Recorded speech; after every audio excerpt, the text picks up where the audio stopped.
This is Malik Graves Pryor, again with another CRCA club race from April 2nd, 2022.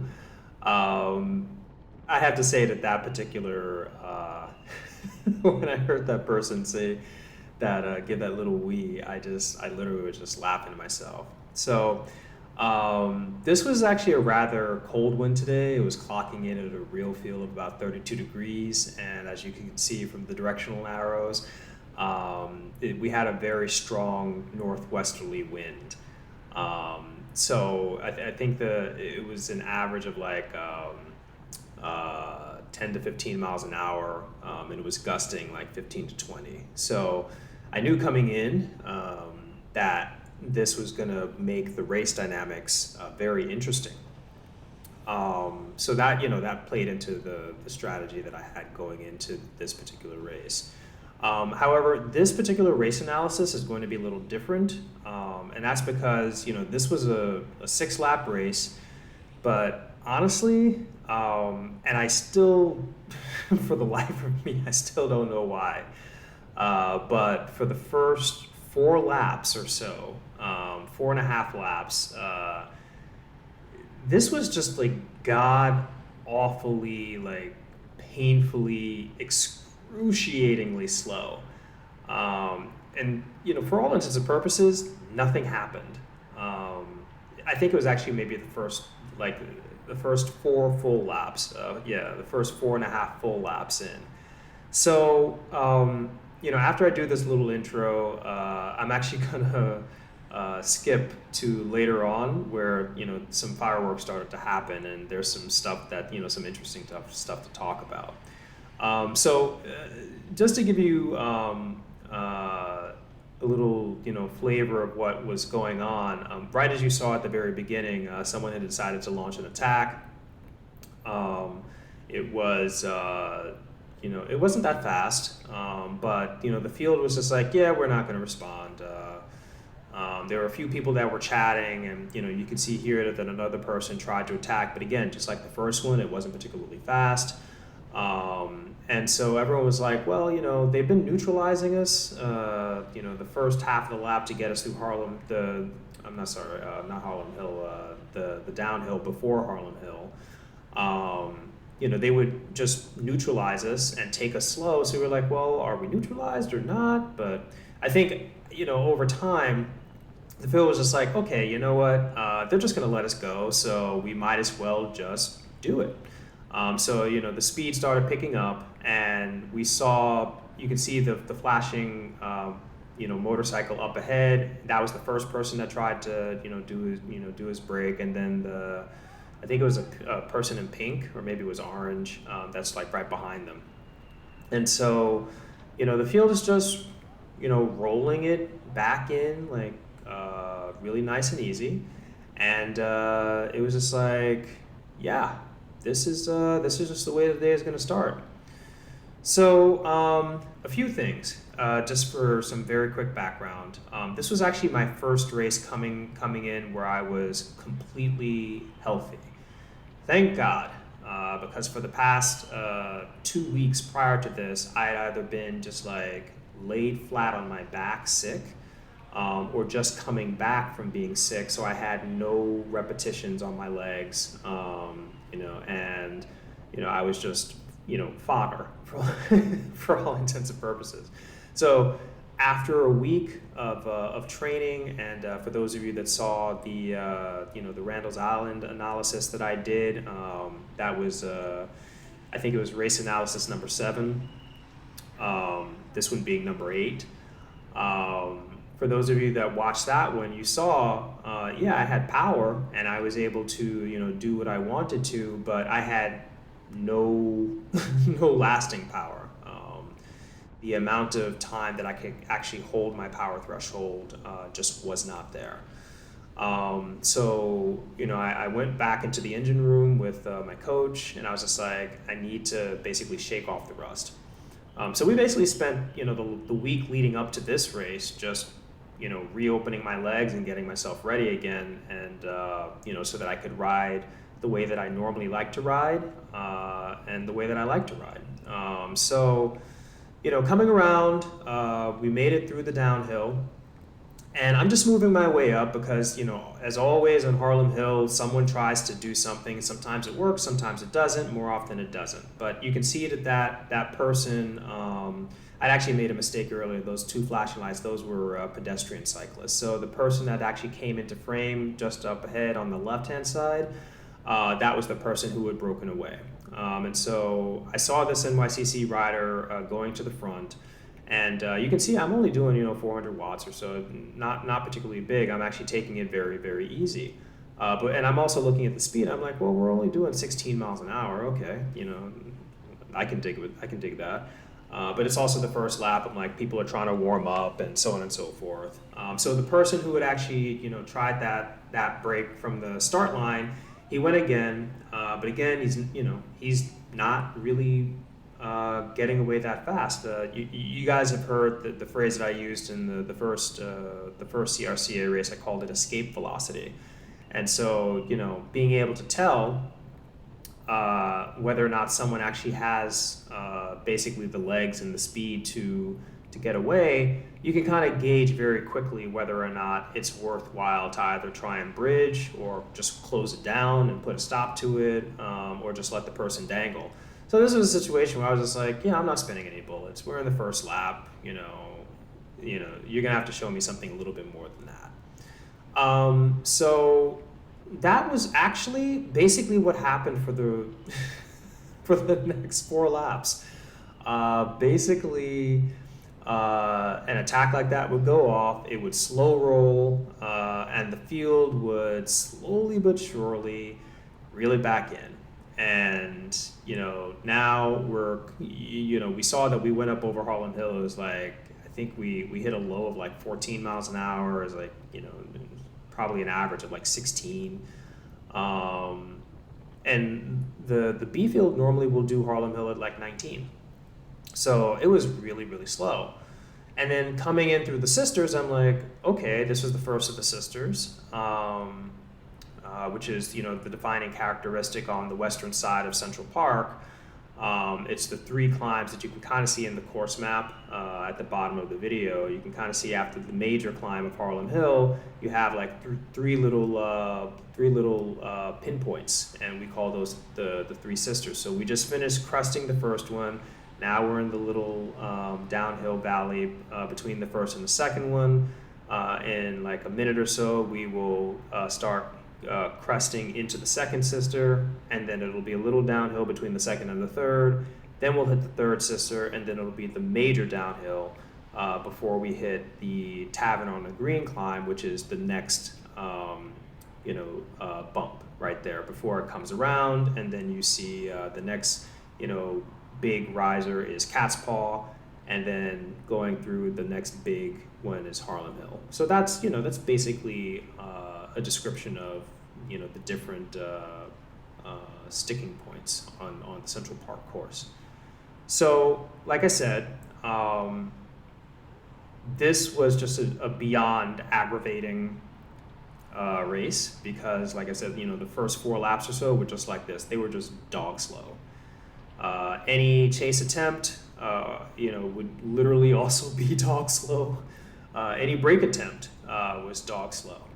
And so, I talked with a number of the cyclists afterward, just to confirm how I felt about it, and everyone was the same way. It was just like, that race, we didn't start racing basically until like the 5th lap. So I'm actually going to just skip ahead here because that basically just summed up the first hour or so. I'm going to skip ahead to just after the hour because I already had enough time experiencing it, and I will not subject you to that. So we're going to skip ahead now. And we're back. So I just skipped ahead. It's a little over an hour into the race at this point, and as I had mentioned, just painfully dog slow throughout this point. A few people had rolled off slowly, and then the field slowly rolled it back, and it's like we're doing I think my average at this point when I was looking at my Garmin, it was like 22. Normally these races are like 25. 25 to 26. So really just awfully slow.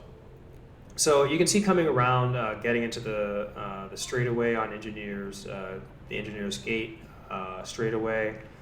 I actually decided, obviously we're going into a crosshead. And so I had actually decided, I'm going to sit because the field is not responding. And you can see here's yet another brake attempt. It wasn't, that fast. He wasn't like speeding away from the field hard. So, you can see actually you kind of got a sliver of him, and he is there. But he's not that far away. And so, I'm kind of looking at that, and then you have this other guy on the left. He went, but again, they're not that far away. It's like every other brake attempt that had gone, and no one's going. And so I'm like, okay, this is yet another one. We're gonna slowly roll them back, and that's gonna be that. And so I'm looking at the speed, and I'm like, we're actually going a lot slower at this point, and it's these same two guys up front. One of them is a guy I met on the right. His name is Afonso. And after the race, and I was just like, are these guys blocking? Like, they don't look like I don't think they're part of the same team, but are they blocking? And so now I really started getting a little antsy, because I'm like, okay, if they're trying to block, that's going to be a problem. But again, I'm just like, well, everything else has kind of been going, and I started getting real antsy. I was like, maybe I should go. And then I saw, to the rescue, the guy in pink up here, Lonely Hearts, with the pink, I think he's in Lonely Hearts, with the pink sleeves. And he came up, and he, decided to break up that little thing. And then I was just like, okay, that's good. And then I saw another person on the right in pink, in a different crew. He decided to go, and then this RCC rider decided to go as well and put in an effort. And I was like, okay, now it's on. That's great. So good. The field is going to respond a little bit. I'm glad. Hopefully that'll wake the field up just a tiny bit, but it really didn't. So I was like, all right, we're still kind of lollygagging here. No one's really putting in, a big effort. And I'm sitting about 5 wheels back. So I was like, you know what? I'm gonna attack. I'm gonna put in my own attack. If the field is not going to respond, I'm gonna do my own attack. And hopefully, it's been 4.5 laps of this doldrum. So I should get the same response, right? That was my thought process. So, as you have seen in past videos, whenever I'm getting ready to attack, I always switch the camera around, and so you have my rear cam as the main one and my front cam as the one in the upper left. Here, we're actually coming smack in the middle of the headwind. We're getting it like just fresh on. That's why you see my power is just 450 to 550, and you see I'm easing away. I looked back here and I was like, do I have enough clearance?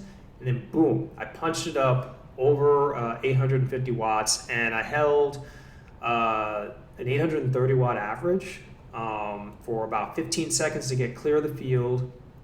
And I actually caught the two that had gone up earlier, and I actually didn't know this at the time, but the GoPro picked it up. One of them said, whoa, like Keanu Reeves, because I had come around so quickly and so forcefully. And for the entire Harlem Hill climb, you can see I'm starting to crest. And I think I took the motorcycle lead out guy by surprise, because he just kept looking back. And he's like, is this guy with this field? And he finally, he stopped looking back, and he finally sped up a little bit.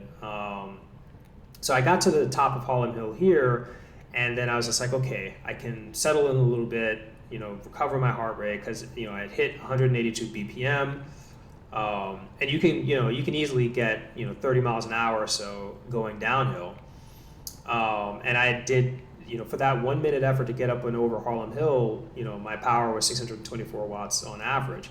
So, I'm like 29 miles an hour, that's great. 28, I was hitting 30, I'm like, but I'm slowing down, I'm still going downhill. What's going on? And now I'm 26, so I start, putting in some additional power because I'm on a negative grade. What's going on? Why am I slowing down?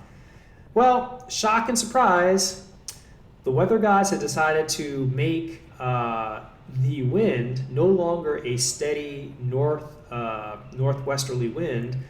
It made it a southwesterly wind on the western side of the course, sometime between the fourth and the fifth lap. And so I actually got a little discouraged here because I was like, well, damn, now instead of banking, because I was banking on having a strong tailwind here to help me get through this and punch it still, but still be able to meter my efforts. And then that was about maybe for about 5 seconds or so. And then I was just like, well, you know what? If anyone is actually going to try and bridge up to me, they're going to have to fight through the same headwind that I'm fighting through. So screw it. I'm going to keep going. This is how I ride. And you can see actually the field is almost completely out of sight at this point.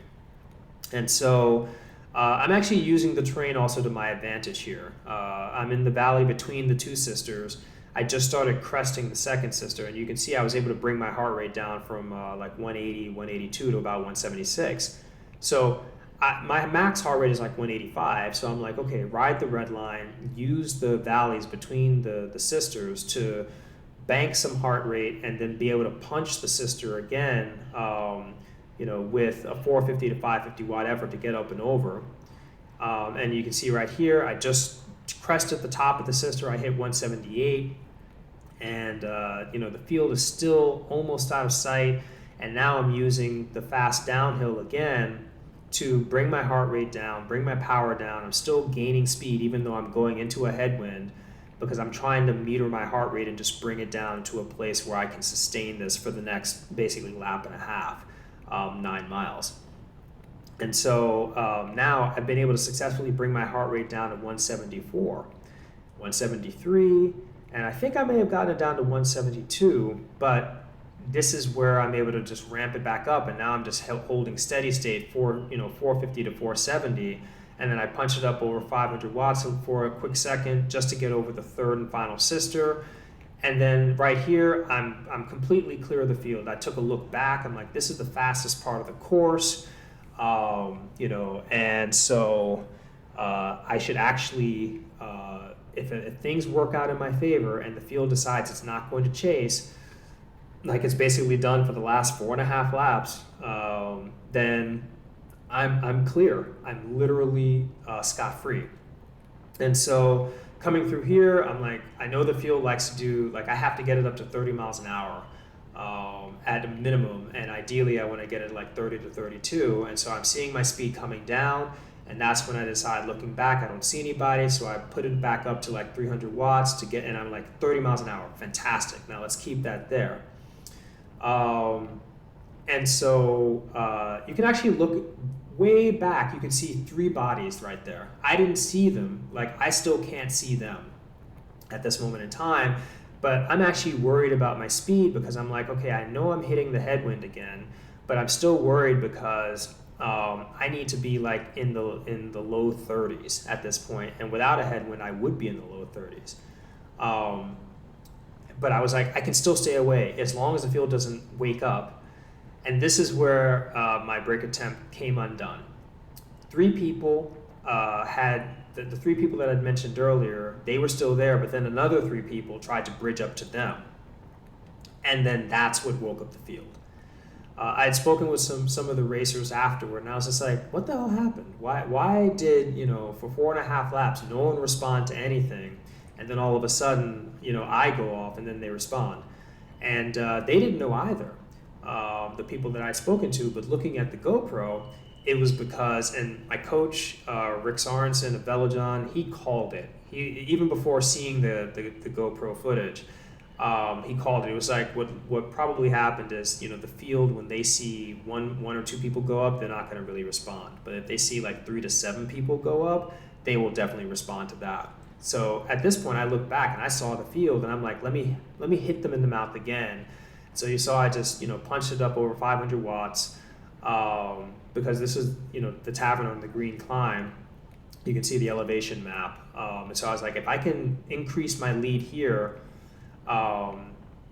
then hopefully I should be able to keep this. And you saw I was actually able to increase the distance. And so again, I'm trying to bring my heart rate down, but I'm also like trying to maintain the power and just see, can I at least grow this a little bit? And I was growing the lead just ever so slightly, just very slowly, but ever so slightly. And so I started thinking a little bit more tactically about, where's the wind coming from? And I was like, it's coming from, the south and the west. So I'm going to be crossing into Horseshoe Alley at the very bottom of the course, as you can see. And so that southwesterly wind should turn into a cross tail. And so that should allow me, and that's where I started spiking my power here, because I was like, if I can get into that cross tail section, you see, I'm 350 to 450 now, and upper 400s. If I can get into that cross tail successfully, that'll buy me some additional time. And so you can see here, actually now I'm doing 24, 25 because it's a little downhill, and I'm in that cross tail section. So this is going to buy me some additional time. I can bring my heart rate down even more, give myself a little rest. I'll still be pedaling and everything like that, but I can, put some more effort in the bank. So coming back through here, the cross head for this side hasn't fully kicked in yet, but I'm like, I can see the field, and I'm like, they have been chasing now for half a lap. So maybe if I can put in just some more effort here, and you can see I'm still holding threshold, and I punched it up over 500 watts, and then the field, I think they saw me starting to pull away again, and then they decided to just start pedaling.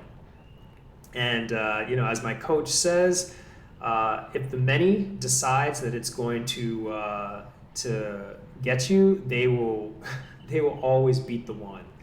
So I want to pause here for a second, because you can see the cyclist who's coming up.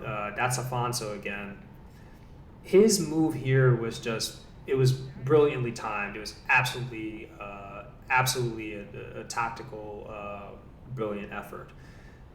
He knew that the field had been chasing for half a lap, chasing the break effort, which was chasing me, or I should say chasing the chase efforts. The 3 people and then ultimately the 6 people that were trying to bridge up to me. And they had been doing that for all of that time. So he decided to use that moment once the field had caught on, and mentally the field was like, okay, we can kind of take a breather to counterattack. And it was perfect. Funny enough, when I saw it, I saw him coming, and I saw the speed with which he was coming, and I knew he was actually counterattacking in the moment. But I didn't have a second punch like that to latch onto his wheel. And I also was just like, I didn't know who he was at that particular moment in time. So I didn't know what his capabilities were at the time. So I was just like, the field is also literally 2 feet behind him. So I'm just, the field has spent all this time chasing, he's gotten away. The field, obviously, they must be awake at this point, so they're going to chase him back. Nope. He got away and he got third. So I think ended up just being a solo attempt, and he got third place. And, I was pissed. Because basically for the remainder of this video, it's 10 minutes left in the video, since I cut over an hour out of the video. They did not chase anything else back. Literally it's just a splinter break here, one person would go, a couple of people would go, and then the field would just let them roll, and they would go. But my effort was the only one out of 7 that the field decided, yeah, we're going to pull that one back. And so this is actually what my coach said after the fact, Rick Sorensen. He said, the field giveth and the field taketh away. And so, and fields are fickle, especially on non-selective courses. You literally just have a crapshoot, especially if you're trying to ride with your power profile. And so I'll go. I mentioned earlier that I was going to talk about my power profile. Um, so we did a power test. It was like the first official power test that I had done, and my coach gave it to me. It was a Coggans power test. It's a 1, a 5, and a 20-minute test in the same workout. And so my 1-minute power came back. I was like 168 pounds at the time, I think, like 168, 167. My 1-minute power came back watts per kilo at Cat 1. My 5-minute power came back domestic pro, like low domestic pro, Cat 1. My 20-minute power came back Cat 1. So I'm looking at this and I'm like, first of all, my coach was like, this is unbelievable. We knew you were strong because, like I had mentioned in the earlier race, I had raced with him at the Green Mountain Stage race and gotten into a break. And then the two of us, along with one other racer, Josh, we broke away from that break. And so we were like 3 minutes up on that break, and then that break was like 5 minutes up on the field. The only reason that we didn't stay away is because I got a flat tire. 47 miles in on a 64-mile road race, I get a flat tire after doing all of that work. Oh, I was pissed, but that's just one of my PTSD stories. So he was just like, we knew you were strong. We didn't know you were this strong.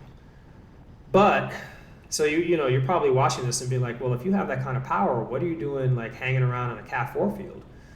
Well, the 5-second power is right smack in the middle of Cat 4. So I have like basically one of the power profiles that is very well suited for time trialing and basically like selective courses. And when we talk about selective courses, we're talking about like Central Park is not a selective course. The climb is like maybe a minute long, so people can kind of punch and like muscle it. When you talk about selective courses, you're talking about like climbing courses where you have a climb that's like a 5-minute climb, a 10-minute climb, a 20-minute climb, that sort of thing, where you have to do it again and again and again, where it really emphasizes your watts per kilo. And so those are the races that I've actually like I've actually done particularly well in. As I really started dedicating myself to racing last year. And so that actually just crystallized everything. I was like, well, that's why, like all of those years I was like trying local races and I could never do anything in those local races. Because my like all of basically these races, my tactics have been what I'd seen other people doing, which is you wait for the field sprint. But I have such a poor field sprint, that's just never going to get me a result. Like, people around here, they're sprinting on the low end at well over 1,000 watts. And when we get to the end of this, you'll see exactly what my sprint is. But as I said before, it's like a Cat 4, a middle of the road average Cat 4 sprint. So having, coming to an understanding that my power is most suited for 1 minute, 5 minute, and 20-minute efforts, those type of basically break riding, that's where we basically just started changing up all of my tactics. And so coming into the end of last year and early this year, it's just like you're gonna ride tactically like this. But of course, the challenge being in New York City is that because all of the races are basically non-selective, you have to kind of figure out like how do you ride a non-selective course that works to your strengths. Well, on a course like Central Park, and you can see I'm spiking it again, and part of the reason because this is where some people were trying to get away. Again, this is the final lap. Some people were trying to get away, and so I'm like, well, I'm going to try and attach myself to this and see what happens. And so, I'm doing 600, 700 watts, and I've been holding this probably like the last 30 seconds or so. But I'm like, well, the field is going to get this. Just, they're not going to let anything go at this point because, it's like only half a lap to go. Nope. This is one of those like 1 or 2 man efforts that went, and was able, like the field was just like, oh, okay, you can go fine, And I'm literally like grinding my teeth at this point because I'm like, okay. But anyway, back to the topic at hand. Basically, the sparked, my mind here was that, had I had teammates in the field that could have disrupted things, even if it was 10 seconds, like 10 seconds in Central Park, you can be out of sight. So the fact that I was already out of sight on my own with no one, working on my behalf, if someone had been working on my behalf to just give me an additional 10 seconds of time, this field would not have caught me. It would not have caught. I would have been fine, completely gone away. And if I had had a few people, a couple of people working, that could have been 20 seconds or 30 seconds. And that's just on a course like this, that's enough. That's more than enough. So that's really where I started thinking about, maybe I need to join a team. And not just because of what the team can do for me, but what I can do for a team. Because it's like, I'm never gonna beat anyone at a sprint, but I can lead out a sprinter. Because it's like I can very easily just ramp things up, go from 300 to 400 to 500 watts and just sit on that, for minutes at a time and string a field out and just lead, a sprinter out, to the finish. And so, that's something where these are things that I've learned, like watching, like, again, NorCal Cycling, Jeff Linder. Watching his videos. He's a great channel. I mentioned him earlier, but definitely check him out. Watching his team, in the earlier years, Terun, and now he's on Mike's bikes. Watching how they work together. I was just like, yeah, that's actually where I slot. So I'm going to pause here. That's actually another solo attempt that stuck, and that was the final 2-point slots. This guy actually announced, let me out and I will bridge us up to these people. And so I'm like, that's why I moved up to the front, because I was like, well, if he's going to go, I'm definitely going to try and get on his wheel. And just as I was getting ready to go, 330 got in front of me and just completely locked me out. And I'm literally like, okay, the cycling guys are just laughing at me today. They're literally having a laugh at my expense because the field literally sat up. They got on the front, blocked me from going, and then they just sat up. And it just, I was literally sitting here and I was like, you've got to be kidding me. This is a case where the guy said, I am going to attack to bring us all back. Let me out. And he did. And the field didn't respond. Oh, God. I mean, I actually shaved my head, so I have no hair to speak of. But if I had hair, I would have been ripping it out of my my follicles. I was just like, and I wrote this in the Strava description, I was like, I'm literally flummoxed by what has just happened. I don't understand this. This is completely just... So anyway, just to, because we just have like a few minutes left, I'll finish up with this, with these stories. I'm looking at what Mike's Bikes does and how they have people that know their role and have specialties, and for different types of events, those specialties can be very meaningful and help set people up for success as a group. So I'm like, yeah, I started thinking in this race, I was like, I really needed a teammate today, or two, or five. Because then I'm looking at a top finish in a field like this. So I'm announcing now. I've been riding solo all this time, but if anyone needs or would like a brake rider, I'm available. It's just I come into the season not really thinking about joining a team, because I was like, I kind of want to figure out who I am and what I'm capable of. But I think by this point in the season, I definitely think that if I'm going to have even more success and it not be like a luck of the draw, depending on like what is the field doing, that I need to be able to work with others. And so I'm advertising the my resume's out there, as you can see. So, um, yeah. Anyway, coming through here, I'm like, as I mentioned before, I have a Cat 4 sprint. I'm like, Cat 1, my watts per kilo, or my watts per kilo are Cat 1 for a 1 minute, a 5 minute, and a 20 minute, and like just scraping apparently domestic pro, whatever that means, on the 5 minute power.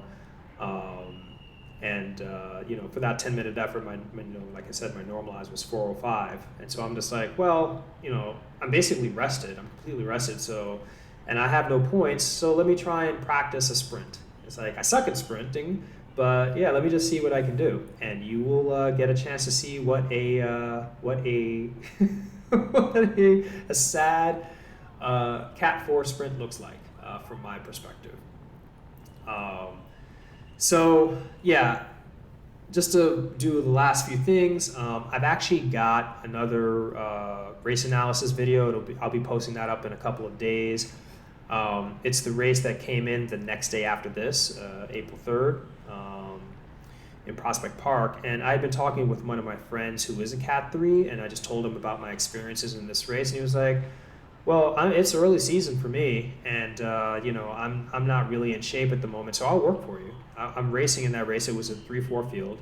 He's like, I'll work for you. And I was like, seriously? He was like, yeah. He was like, if you get into the threes, your world will change completely.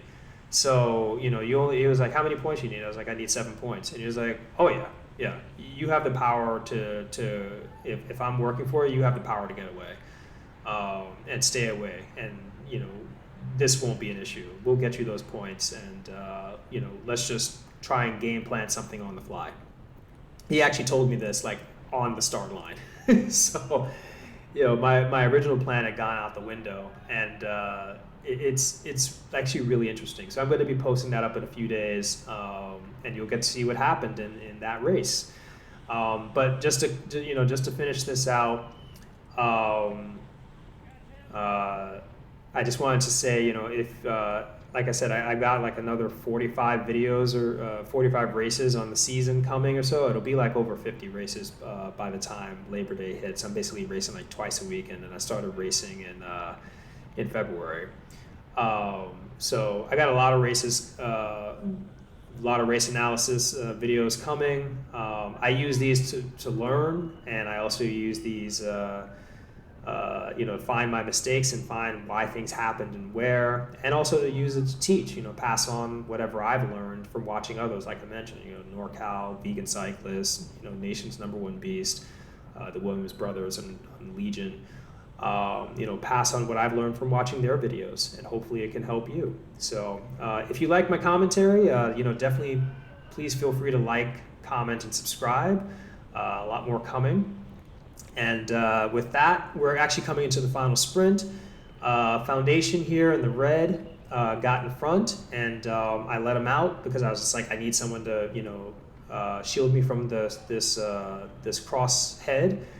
And so right here, I got pinched a little bit, but I still had some room, so I punched it up as hard as I could. And you can see I'm holding over 600 watts. But you can basically see here, this is why I don't sprint, or I can't sprint and have never been successful at sprinting, because I'm going as hard as I can, and the field is going past me like I'm going backwards. So yeah, Cat 4, sprinter, Cat 1, 1 minute, 5 minute, and 20 minute. Brake riding, I'm looking to join a team. And so thank you, and more to come, and I'll see you later in the next one. Bye-bye.